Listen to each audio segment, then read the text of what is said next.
Aqui eu vou citar duas avaliações de extrema importância para a gente avaliar a qualidade de manejo pós-alojamento dessas aves, que consiste de 4 a 6 horas após o alojamento amostrar em torno de 100 pintinhos para avaliar o quê? A temperatura do pé dessas aves, através da sensibilidade no pescoço ou face. Se os pés estão frios, é resultado do quê? De camas frias. E essas camas frias vão produzir, com certeza, um baixo consumo de ração inicial e, por fim, um pobre crescimento e desuniformidade desses lotes. Então, é importantíssimo que se a gente reavalie a temperatura dessa cama, que é muito importante. Na manhã seguinte, ou 24 horas após, em média, a gente pode realizar a avaliação de 100 pintos para avaliar a consistência de papo, tá? Então, a gente tem que observar o quê? Se esses papos estão repletos, com presença de água e ração, eles vão estar macios e flexíveis. Se eles estão mais firmes, essas aves não conseguiram consumir água suficiente.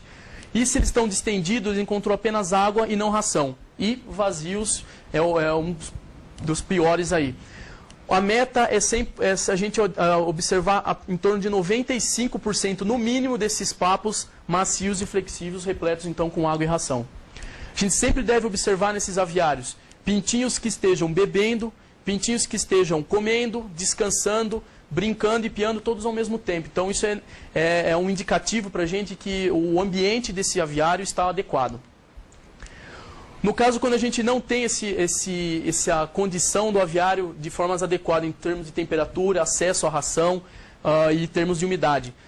Esses autores afirmam que o saco vitelino ele é mais rapidamente consumido pelos pintos que estão se alimentando, porque é um estímulo mecânico da absorção desse saco vitelino através da presença da ração física dentro das velocidades dentro do intestino e também para desenvolvimento de velocidades intestinais.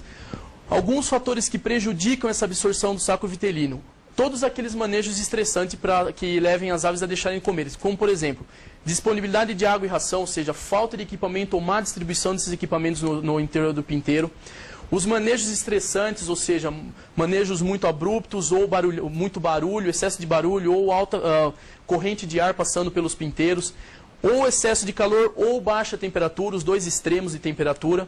A má distribuição do equipamento, como eu afirmei para vocês, e as onfalites, causada então por contaminações bacterianas, principalmente por coli, tanto no nascedouro quanto contaminações a campo, por umbigos mal cicatrizados. Então aqui, aquilo que, por exemplo, o método de Cervantes ele faz, que é a mensuração da proporção de tamanho de gema em relação ao tamanho do pintinho, tá? Que deve ser em torno de 10% do peso vivo do pintinho, essa gema. No primeiro dia, então, uma dinâmica normal. E após 5 dias, deve pesar menos que meio grama esse saco vitelino. Então, quando a gente tem aqueles problemas que a gente mostrou para vocês, de manejos estressantes, então a gente tem problemas de má absorção de gema. Essa má absorção de gema é principalmente importante para o sistema imunológico, porque ao contrário do que a gente pensa, as proteínas, os aminoácidos que se encontram na gema, eles são principalmente de origem de imunoglobulinas, que são as células de defesa que vão ser passadas maternalmente para os pintinhos se protegerem contra as infecções mais precoces. Então, a gente vai tendo então, um prejuízo no sistema imunológico dessas aves em decorrência da perda da absorção dessas imunoglobulinas. Falamos então sobre as principais doenças na fase inicial. Vou falar para vocês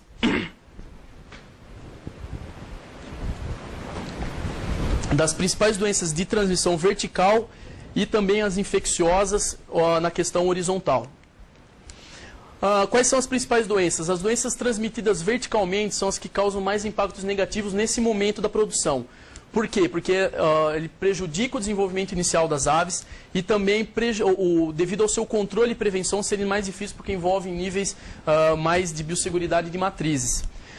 E as doenças transmitidas verticalmente, vou abordar com vocês a encefalomielite, a anemia e a micoplasmose, e as infecciosas na fase inicial, que é a síndrome da má absorção, aspergilose e bronquite infecciosa, e também colibacilose. Obrigado, Jorge. Encefalomielite aviária. É causada pelo agente, então, enterovírus da família picornavírus. É também conhecida no campo como tremor epidêmico pelos sintomas neurológicos que ela causa, tá? É uma enfermidade que se manifesta, ela é bem característica por ela se manifestar em lotes não vacinados e não infectados naturalmente durante a recria das matrizes. Então, essas aves, essas matrizes, elas vão se infectar então próximo da postura e após 14 dias de infecção, que é o período de incubação do vírus, essa ave vai começar a eliminar então o vírus verticalmente para os pintinhos. Tá? Então, aqueles pintinhos que não têm nem imunidade podem adquirir a doença através da transmissão vertical. E essas aves produzem normalmente em torno de 3 a 4 semanas do seu período de produção de ovos, vai ser eliminado esse vírus vai provocar então sintomas neurológicos nessas aves. Ele é relativamente apatogênico para aves com mais de 3 semanas de idade, por já uma imunidade natural das aves a campo. Tá?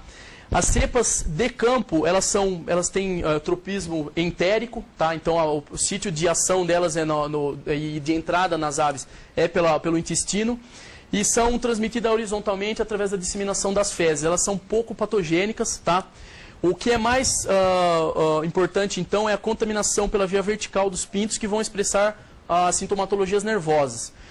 Nesses pintos que são infectados verticalmente, os sintomas clínicos seriam a falta de coordenação motora, tremores musculares, especialmente de cabeça e pescoço, a apatia dessas aves com olho cerrado e a paralisia vai sendo progressiva até a ataxia total dessas aves. E a mortalidade que se observa é por sede e inanição, ou seja, essas aves estão incapazes de se deslocarem até a ração e a água, então essas aves morrem de inanição.